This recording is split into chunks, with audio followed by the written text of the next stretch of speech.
Uma missão internacional de especialistas em direitos humanos estará em São Paulo e Brasília até o dia 3 de outubro para acompanhar as eleições presidenciais brasileiras. Formada por referências internacionais na área de direitos humanos com foco em contextos eleitorais, a missão vai monitorar a proteção dos direitos humanos e o cumprimento das normas internacionais no contexto da disputa. A iniciativa do Instituto de Políticas Públicas em Direitos Humanos do Mercosul e da Associação Nacional das Defensoras e Defensores Públicos e apoiada por organizações locais como o Instituto Vladimir Herzog. As conclusões as conclusões do trabalho da missão serão apresentadas por meio de um comunicado público que será publicado, inclusive, no dia 4 de outubro. É sobre esse assunto que a gente vai conversar agora com Andressa Caldas, diretora de Relações Institucionais do Instituto de Políticas Públicas em Direitos Humanos do Mercosul, doutoranda em Antropologia Social pela Universidade Nacional de São Martim, já desenvolveu pesquisa sobre direitos humanos, segurança pública, movimentos sociais, participação social e políticas públicas, e também o outro entrevistado é o Rafael Schincariol, que é assessor das políticas de advocacy do Instituto Vladimir Herzog, possui doutorado em Direito e pós-doutorado em Ciência Política pela Universidade de São Paulo e já atuou como consultor na Comissão Interamericana de Direitos Humanos. Bom, vamos dar um bom dia e as boas-vindas para a Andressa e para o Rafael. Bom dia para os dois, sejam bem-vindos. Bom dia, muito obrigado e bom dia a todos os telespectadores também. Oi, Andressa. Eu acho que a Andressa congelou um pouco a imagem e acho que ela está com um pequeno probleminha, né, de conexão, de internet. A gente até pede para a Naama, né, ver se é possível ela colocar aí o próprio... Às vezes a gente está na internet no Wi-Fi, não dá certo, o que a gente faz? Vai para o pacote de dados, né? Então vamos ver se de repente a Naama consegue fazer esse link aí com a Andressa para que ela participe com a gente aqui dessa conversa. Mas vamos lá, vamos nós aqui, Rafael. A gente vai começando aqui a entrevista enquanto a gente resolve esse problema, né, de internet com a Andressa. Você viu que o PL, né, o partido do presidente Bolsonaro, divulgou ontem, 4 dias antes da eleição, um relatório aí que contesta a segurança do sistema eleitoral do país. O Tribunal Superior Eleitoral diz que as conclusões do documento são falsas, mentirosas, sem nenhum amparo na realidade. O ministro Alexandre de Moraes, presidente do TSE, determinou que a auditoria do sistema eleitoral feita pelo PL seja alvo de investigação no inquérito das fake news para apurar eventual responsabilidade criminal de seus idealizadores. O presidente Bolsonaro volta a dizer que, caso não vença, deve contestar o resultado da votação. E é nesse contexto que essa missão internacional chega ao nosso país, e eu queria, Rafael, inicialmente que você falasse do trabalho da missão.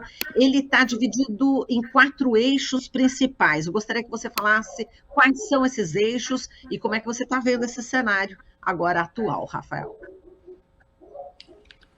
Vamos ver se a Andressa não voltou para ela falar primeiro?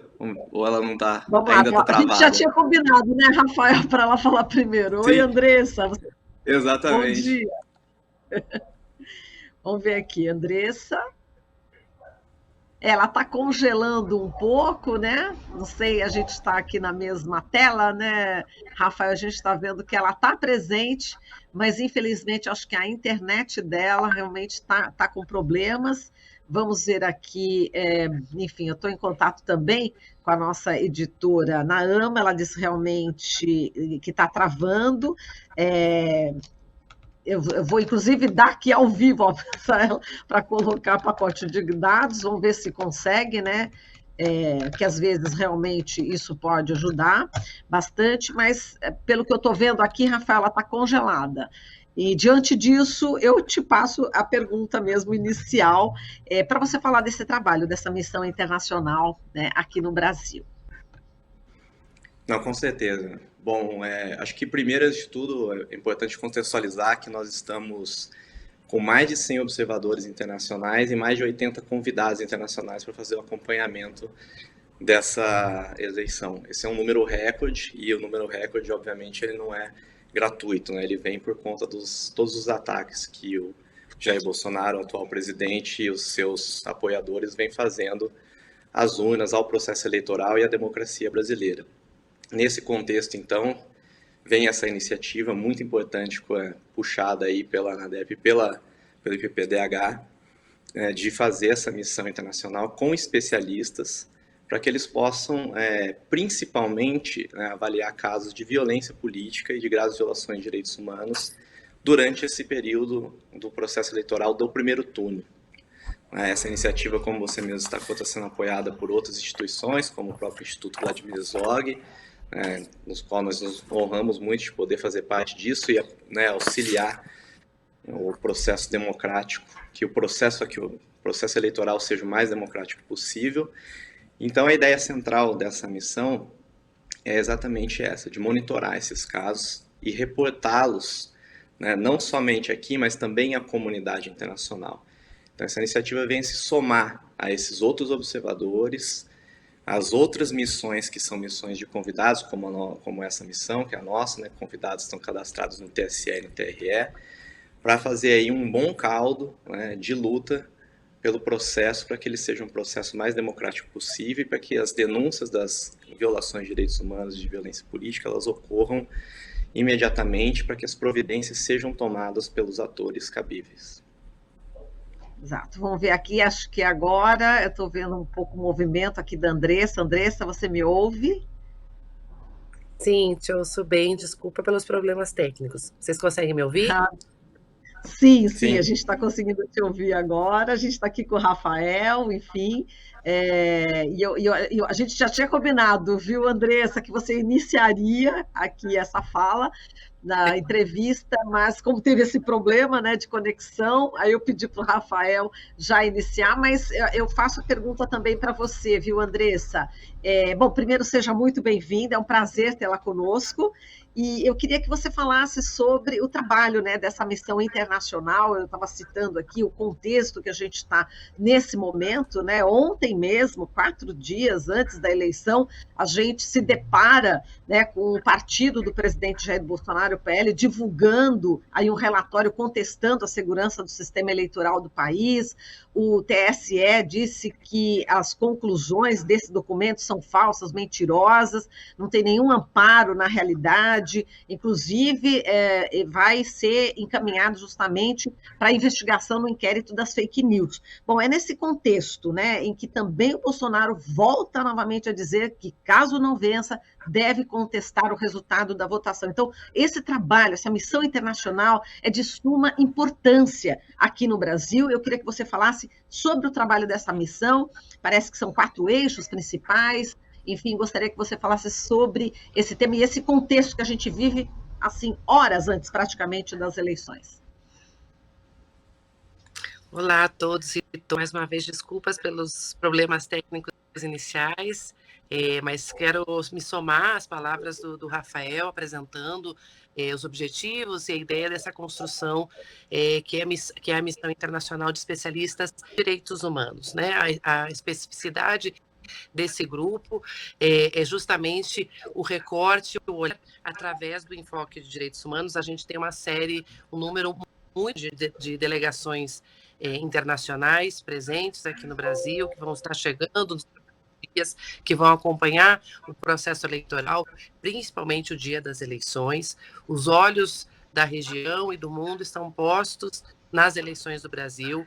A gente, no ato de lançamento dessa ação internacional no dia de ontem, em São Paulo, os especialistas se colocaram também de distintos países, de distintos campos de estudo, de distintos olhares também, coincidiam de que o que vai acontecer nos próximos dias no Brasil afeta toda a região e todo o mundo. Então, por isso, essa especificidade, essa eleição sem precedente na nossa história, e por isso também essa ideia de um grupo que estará acompanhando os programas de convidados internacionais, tanto do TSE aqui em Brasília, como também do TRE de São Paulo, e também está conectado com o grupo de observadores nacionais que foram credenciados ao TSE e que vão estar em todas as cidades brasileiras, e a intenção do trabalho dessa missão, como você mesmo mencionou, ele está dividido em quatro eixos. Basicamente, primeiro é trocar experiências entre os atores internacionais e os atores nacionais, as organizações, os organismos, as instituições, por exemplo, como a Associação Nacional de Defensores Públicos, como as distintas organizações de direitos humanos, organizações que lutam por liberdade de expressão, por exemplo, sobre o monitoramento específico de situações de direitos humanos durante o contexto eleitoral. Esse trabalho é uma novidade para grande parte das nações brasileiras. Esse momento específico, o aumento do número de missões de observação eleitoral no Brasil também revela que há uma preocupação especial para esse momento. O segundo eixo de trabalho é a construção de um diagnóstico, de uma avaliação de cenários à luz da proteção de direitos humanos durante o processo eleitoral brasileiro, conectado aos estándares internacionais do Sistema Universal de Proteção de Direitos Humanos e do Sistema Regional. O tema é integrar e qualificar, de uma maneira, capacitar também os observadores nacionais e os representantes da sociedade civil que vão atuar, já têm atuado, né, infelizmente, em inúmeros casos de violência política e sérias violações de direitos humanos que já estão ocorrendo no contexto eleitoral. São casos inúmeros, um caso após o outro, acaba, né, esquecendo do caso anterior, conta da relevância de situações de ameaças, de agressões físicas, inclusive de assassinatos dentro do contexto eleitoral por conta de divergências políticas. O quarto eixo tem a ver com o pronunciamento deste grupo de especialistas durante os próximos dias, mas principalmente após o encerramento do período eleitoral, sobre o que eles viram, sobre o que eles receberam de informações e sobre a observação do cumprimento dos padrões internacionais de respeito aos direitos humanos durante essas eleições de 2022. Exato. E, Rafael, bom, aí a pergunta para os dois, né, um pode complementar o outro, caso os especialistas, né, sinalizem que houve desrespeito aos direitos humanos ou descumprimento de normas durante a disputa, quais as medidas que devem ser tomadas? Acho que vocês, os dois, podem responder, talvez. Fica à vontade, Andressa. Eu começo, depois eu passo para... Obrigada.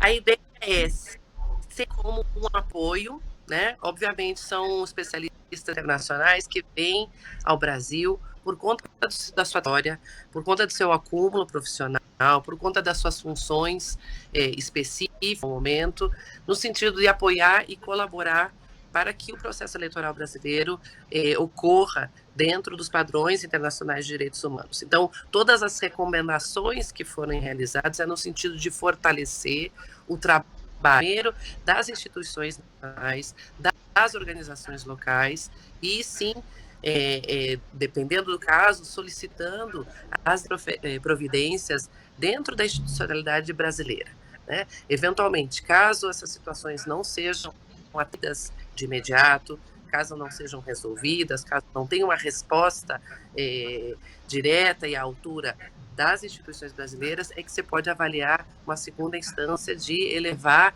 essas recomendações e eventuais denúncias para as instâncias internacionais de proteção dos direitos humanos.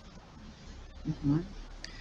O que eu diria para completar, pensando num contexto mais amplo, que eu acho que essa missão está, que é o de uma grande articulação que tem sido feita por boa parte da sociedade civil organizada brasileira, inúmeras instituições, para fazer uma incidência internacional, relacionando-se com outros países, com organizações internacionais, trazendo agora também especialistas internacionais em direitos humanos para a defesa da democracia brasileira.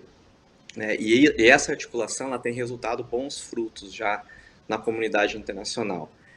Ontem mesmo foi aprovada uma resolução no Senado norte-americano, apresentada pelo senador Bernie Sanders, aprovada por unanimidade, em que coloca que os Estados Unidos devem romper as relações com o Brasil em caso de ameaças graves democráticas ou de rompimento da institucionalidade no Brasil. Então, esse é um fruto já de uma articulação que vem ocorrendo há algum tempo, da qual nós também, no Instituto Vladimir Herzog, fazemos parte, que aconteceu nos Estados Unidos, que tem acontecido na Organização das Nações Unidas, que aconteceu, né, em órgãos da União Europeia, e agora essa missão está inserida dentro desse contexto. Então, eu acredito que essa missão ela vai nos auxiliar, junto com outras missões de observação e de convidados que estão acompanhando aqui o processo eleitoral, a fazer as denúncias, né, e pressionar que essas denúncias de violência política e violações de direitos humanos elas sejam resolvidas o mais rápido pela institucionalidade brasileira, mas também imediatamente que já dialogar com a comunidade internacional para que ela saiba e acompanhe, né, segundo a segundo, minuto a minuto, o que está acontecendo aqui, para que as providências possam ser tomadas, né? Então, há uma grande mobilização, né, da qual todos nós, Andressa, aqui, nós e várias outras organizações da sociedade civil brasileira fazem parte, né, de dialogar intensamente com a comunidade internacional nesse momento, em defesa da democracia e do processo eleitoral brasileiro. Exato, Andressa, o Rafael citou exatamente a atitude, né, do Bernie Sanders, do senador norte-americano, e a gente lembra exatamente quando houve a eleição entre o Trump, Joe Biden, e o Trump contestou, né, as eleições, e houve ali a invasão do Capitólio, enfim, já existe esse histórico, né? Então a gente sabe que existe aí um movimento de extrema-direita, né, no mundo, também, né, de olho aqui no Brasil. Então eu gostaria que você também analisasse sob esse ponto de vista, até em relação a esse movimento, né, de extrema-direita mundial e que tem como representante aqui no Brasil Bolsonaro. Então, a gente está analisando esse processo com a especificidade do caso brasileiro, mas sem desatender de que há padrões que estão ocorrendo, que fazem parte de algumas ondas, né, regionais e mundiais, né, que têm evento evidente de discursos de ódio, tem a ver com um processo de desestimação das instituições democráticas, e a peculiaridade aqui que assemelha o caso brasileiro ao caso norte-americano, é que essa desestimação das instituições, da legalidade democrática, ela tem partido de representantes dos próprios poderes. Essa é a novidade, essa é a gravidade de que representantes de poderes executivos ou do poder legislativo têm atuado e têm estimulado a deslegitimação de uma instituição como o voto, de uma instituição como a urna eletrônica, e também tem provocado ou contribuído do discurso de ódio, da cultura de nação metafórica, mas também eliminação física dos adversários políticos pela simples justificativa de que não pensam da mesma maneira. Isso tem sido, infelizmente, importado ao modelo brasileiro com graves consequências, né? Então, a ideia é justamente a gente recuperar algo que sempre foi muito caro ao Brasil nesse processo recente da nossa democratização, que é o dia da eleição, né, como um dia cívico, como um dia, por que não, alegre, né, esperançoso, um dia de respeito às instituições, um dia em que todas as forças políticas garantam esse exercício de direito ao voto, né, esse tão caro e necessário direito a exercer a opção política, exercer o direito ao voto. Então, da parte das instituições que têm acompanhado, vários dos especialistas que compõem essa missão têm acompanhado outras missões pelo mundo, têm destacado que há essa semelhança do processo brasileiro, esse antecedente norte-americano. Então, a ideia é que a gente também estabeleça uma forma de alerta temprano, um alerta antecipado, para que essas situações não se repitam. Né? A gente já olhou o que aconteceu em outros países, então a gente está de olho, com os olhos todos atentos aqui ao que acontece no processo eleitoral brasileiro, para que essas situações não se repitam, né? De uma forma que, primeiro, garantindo o direito ao voto, garantindo que cada cidadã consiga participar do processo eleitoral sem medo, sem temor de ser agredido e ameaçado. E o segundo pilar é que todas as forças políticas, todo o arco político das instituições, dos partidos, reconheçam os resultados das eleições de forma imediata. Essa é a grande lição que a gente aprende. A gente aprende com bons exemplos, mas também com os exemplos que foram desafiantes das instituições democráticas, né, os maus exemplos. Então, nesse sentido, a gente quita no Brasil, de forma alguma, o que a gente assistiu e viu no 6 de janeiro nos Estados Unidos, com ameaças às instituições, com uma ingresso e invasão ao Capitólio.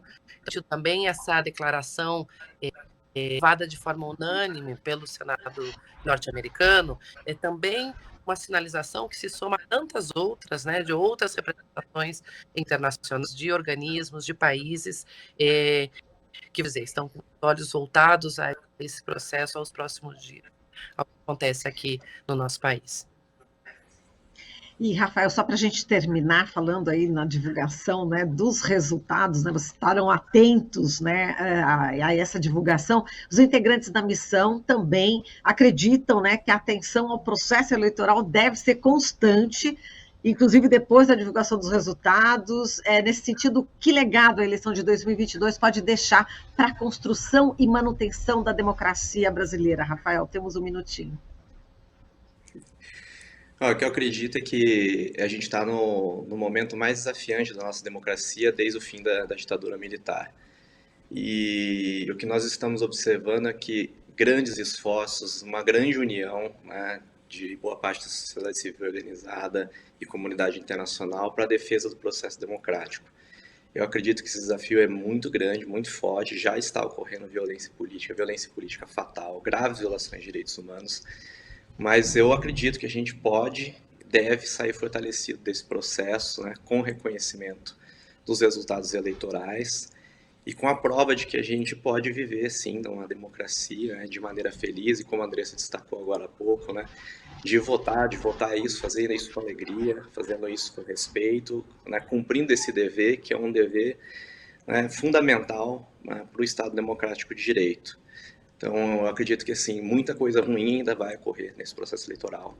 Isso acho que é um fato, a gente espera, infelizmente, por isso. Mas nós estamos à altura desse desafio para a defesa do processo eleitoral e para a democracia, e creio que a gente vai sair fortalecido desse processo.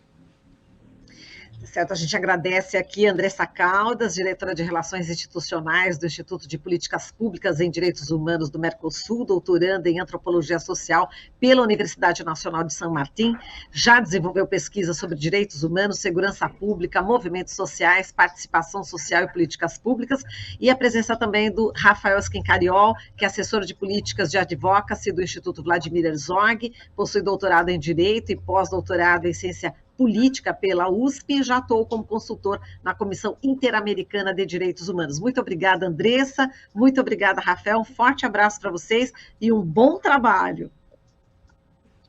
Muito obrigado. Muito obrigada. Um abraço, até mais. Abraço, bom dia. Estamos apresentando Jornal Brasil Atual. As notícias que os outros não dão.